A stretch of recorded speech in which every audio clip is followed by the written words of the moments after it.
Јас ова вчера го видов на сајтот на телевизија Телма, прилогот го правеше нашата и ваша колешка Мачкич. Искрено не можев да верувам дека некој човек кој што заработува 200 денари дневно може да добие казна од 150 евра, односно 9 или 10.000 денари, не знам колку, затоа што продавал марули и коприви за да си го прехрани своето семејство, иако човекот е пензионер и прима пензија од 10.000 денари. Сите ние кои што живееме со минималец знаеме колку е тешко да се преживее.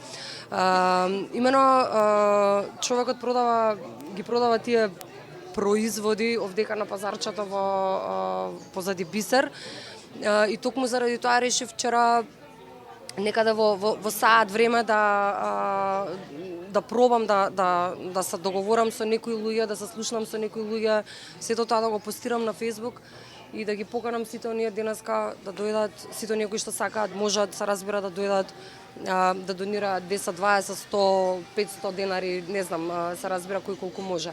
Многу ми е драго затоа што многу голем број на луѓе ми се јавија.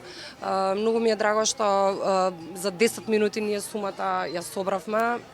Казната ќе биде платена, но едно не можам да разберам, едно не можам да сватам како сите оние луѓе кои што на крајот на денот ево овдека во аеродром непрописно паркираат, никогаш не се казнати, а човек кој што се обидува да го заработи својот леп за себе и за своето семејство, продавајќи марули и коприви за 200 денари, добива казна од 150 евра, 9.000, 10.000 денари.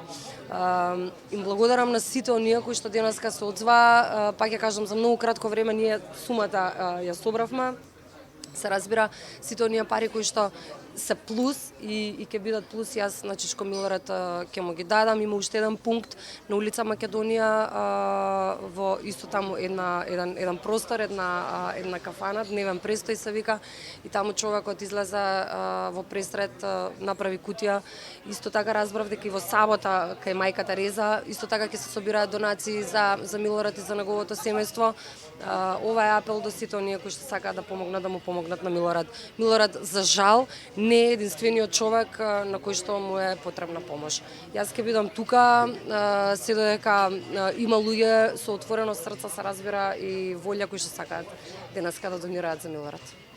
Па голем, вие сте многу кратко време овдека видовте дека неколку луѓе поминаа, оставија пари и тоа оставија навистина, да кажам, убава пара. Не можам сега да се пребројам, се разбира, за да ти кажам колку и како. Меѓутоа треба сите да знаат дека ова го правам навистина со отворено срце. Искрено не знаев дека ќе дојдете, ниту сме се договарале нешто. Ова не го правам за да луѓето видат кој нели ова го правам само за да на Милорад му биде подобро барем во наредниот период. Одзивот е голем, не знам како е на улица Македонија, ама знам дека во наредниот период со нашите средства Милорад ќе живее барем малку подобро.